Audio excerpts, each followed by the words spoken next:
Faz mais de uma década que a gente convive com o problema das crises econômicas. Na verdade, se a gente voltar até um pouco mais, olhar ali desde os anos 70, a crise é um estado quase permanente. São pequenos intervalos no tempo que a gente pode falar num momento de expansão econômica. E quando eu estou falando do estado de crise quase permanente, eu não estou falando apenas do Brasil, não. Tem uma pesquisa da Pew Research Center que eles comparam a situação financeira de pais e filhos. Quando eles compararam ali nos anos 80, apenas metade dos filhos estavam em situação financeira melhor que a dos pais, enquanto nos anos 40 esse número era de 90%. E hoje, apenas um terço dos pais norte-americanos acredita que os filhos vão ter uma situação financeira melhor do que a sua. Ainda assim, quando a gente liga a TV, vai ver o que os analistas econômicos estão falando sobre as crises, embora esse estado de crise seja quase permanente, eles sempre apontam questões circunstanciais. O que eu estou querendo dizer com isso? É que quando eles vão falar lá, a crise econômica nos anos 70, é o choque do preço do petróleo. Quando ele vai chegando ali nos anos 90, tem a Guerra do Golfo, aí depois no final tem a crise dos tigres asiáticos, a crise da Rússia, entrando no século XXI, a crise da Argentina, que aí gera também uma crise da economia brasileira. Avançando um pouco mais, ali em 2007, 2008 o problema é o mercado imobiliário. Voltando para o Brasil ali em 2014, 2015 o problema, e continua até hoje, o problema do desequilíbrio das contas públicas. E agora, às portas de uma nova crise de proporções mundiais, o problema é a questão do embargo comercial, da briga comercial Estados Unidos e China. Então o que eu estou querendo mostrar embora a crise seja esse estado quase permanente, as explicações mudam.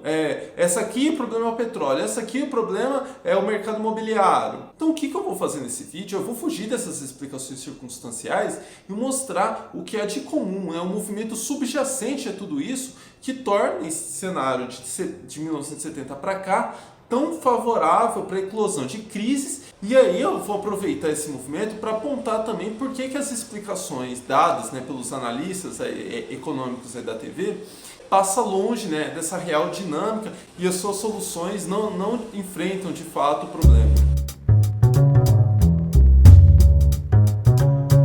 Não é uma novidade eu chegar aqui e dizer que o capitalismo é um modo de produção centrado na produção de mercadorias. Isso significa que o grosso da produção de bens e serviços é produzido para ser vendido. Então não é produzido para gozo próprio. E nesse processo, duas categorias econômicas também são centrais para o capitalismo. Os capitalistas, ou o capital, e o trabalho. Os capitalistas, portanto, eles criam unidades produtoras de mercadorias ou serviços e vão empregar a força de trabalho para produzir uma riqueza superior a que eles tiveram que investir para criar essas unidades produtivas. E essa mais riqueza se converte no lucro. No entanto, eu já comentei nos vídeos anteriores que desde os anos 70, a taxa média de lucro da economia mundial orbita em torno do seu nível mais baixo. O mesmo acontece também com a taxa média de lucro da economia brasileira. Se olhar aí o gráfico, a gente vê que isso acontece um pouco mais tardiamente, mas ali a partir dos anos 80, a taxa de lucro aqui também orbita em torno do seu nível mais baixo. Isso significa que a economia capitalista está encontrando dificuldades, porque o motor da economia capitalista é a caçada aos lucros, Já nesse outro gráfico aqui, a gente consegue ver bem o outro movimento que é central. Quando a taxa de lucro cai, o nível dos investimentos também cai. Nesse gráfico, os investimentos aparecem por meio da acumulação de capital. Com a queda dos investimentos, menos mão de obra empregada, menos empregos são gerados, e assim, inclusive, aquela fração da sociedade que não ganha com os lucros, ou seja, a classe trabalhadora, também começa a sofrer com esse movimento. Isso só não seria verdade se a queda da taxa de lucro fosse resultado do aumento da massa salarial. Mas isso não passou nem perto de acontecer. Nesse outro gráfico aqui, a gente consegue ver como o movimento é exatamente o oposto.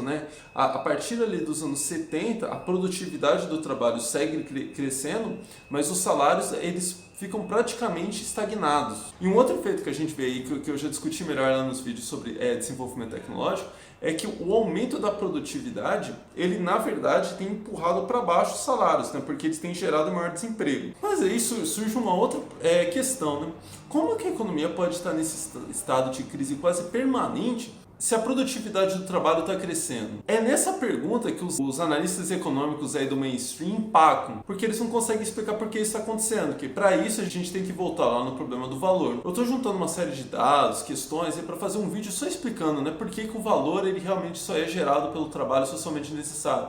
Nesse vídeo aqui, então, para não abrir esse parênteses, vamos ter que aceitar, então, que o valor é trabalho socialmente necessário. Mas qual é a consequência? É natural quando a gente aceita isso. Significa que o aumento da produtividade reduz, né, o trabalho socialmente necessário para a produção de determinada mercadoria, ou seja, reduz a quantidade de valor encarnada, cristalizada naquela mercadoria individual. Isso significa que, para ser gerado uma massa de valor maior do que a gerada anteriormente, vai ter que ser produzido muito mais mercadorias do que era produzido anteriormente. De novo, porque a massa de valor cristalizada em cada mercadoria individual é menor. A produtividade aumenta, a massa de valor cristalizada em cada mercadoria é menor. E aí você gera um outro problema, porque você está aumentando a quantidade de mercadorias produzidas, mas você não está aumentando a capacidade de consumo dessas mercadorias. Ou seja, periodicamente os capitalistas, né, as empresas têm que reajustar isso, produzir menos, e portanto o bolo de mais valor gerado é menor. Ou seja, tem menos riqueza para ser dividida entre a classe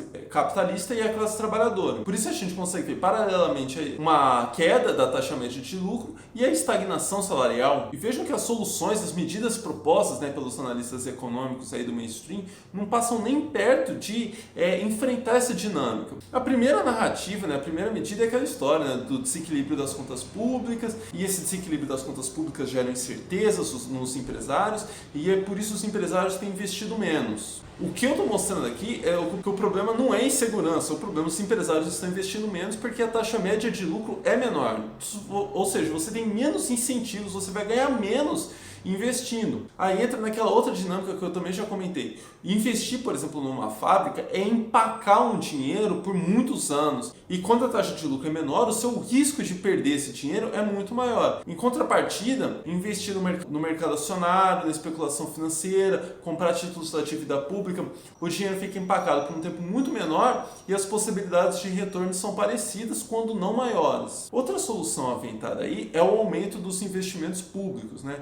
E aí entra também o pessoal da MMT, né, que vai explicar como é que se pode aumentar os investimentos públicos no momento em que as contas públicas estão desequilibradas. Por mais que essa solução seja bem mais sofisticada que a primeira, ela não enfrenta diretamente a questão do valor, derrubando a taxa média de lucro e também estagnando o salário. Porque, em tese, os investimentos públicos teriam dois efeitos positivos. O primeiro construindo melhores estradas, melhores portos. Você incentiva que as empresas façam novos investimentos porque elas vão ter menores perdas com custos de transporte, com seguros, com frete, ou seja, os empresários eles teriam maiores incentivos para investir. De outro lado, aumentando investimento público e aumentando investimento privado, seriam gerados mais postos de trabalho, se elevaria o nível salarial e aí a classe trabalhadora poderia consumir mais, o que também ia pressionar para cima a taxa de lucro e colocar toda a economia numa espiral positiva. Mas, de novo, o ponto central é que cada vez mais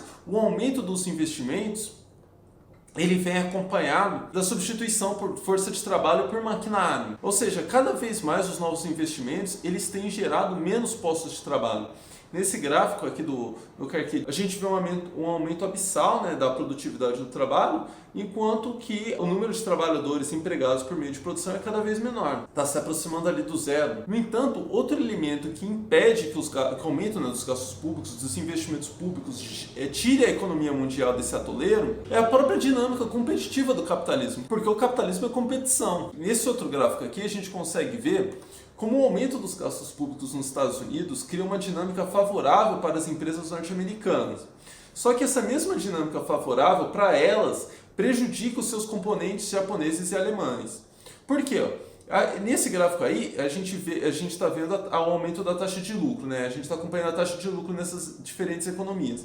Quando a taxa de lucro aumenta nos Estados Unidos, normalmente é fruto de uma série de incentivos gerados pelos gestores políticos, desvalorização do dólar, grandes investimentos públicos, né, um movimento ali que o próprio Brenner chama lá de keynesianismo para os ricos. Nesse momento a gente vê o aumento da taxa de lucro nos Estados Unidos, mas a queda da taxa de lucro dos competidores externos, sabe? Principalmente Japão e Alemanha, que são os principais concorrentes ao longo de todo esse período, né? Até que a China assumiu esse posto nos últimos 10, 15 anos. Aí, do mesmo modo que as políticas de estímulos lá no Japão e na Alemanha empurram para baixo a taxa de lucro das empresas norte-americanas, enquanto pressionam para cima a taxa de lucro lá. O que explica isso, novamente, essa questão é o problema do valor. Porque com a redução da massa de valor e mais valor gerado, significa que o bolo não está crescendo. Então, quando os players, né, as empresas norte-americanas estão crescendo a fatia dela no bolo,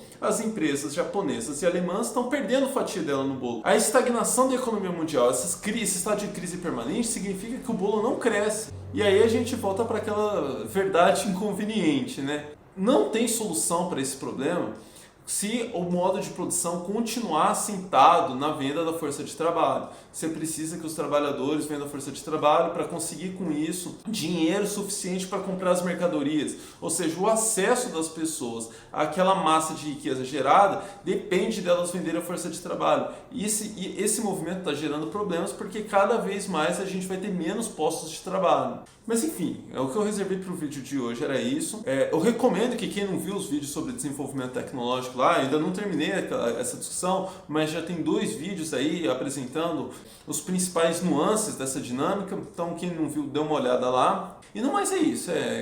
Quem ainda não se inscreveu no canal, segue aí. Eu fiquei umas semanas sumidos, mas agora eu vou tentar voltar, pelo menos gravar mais um vídeo por semana.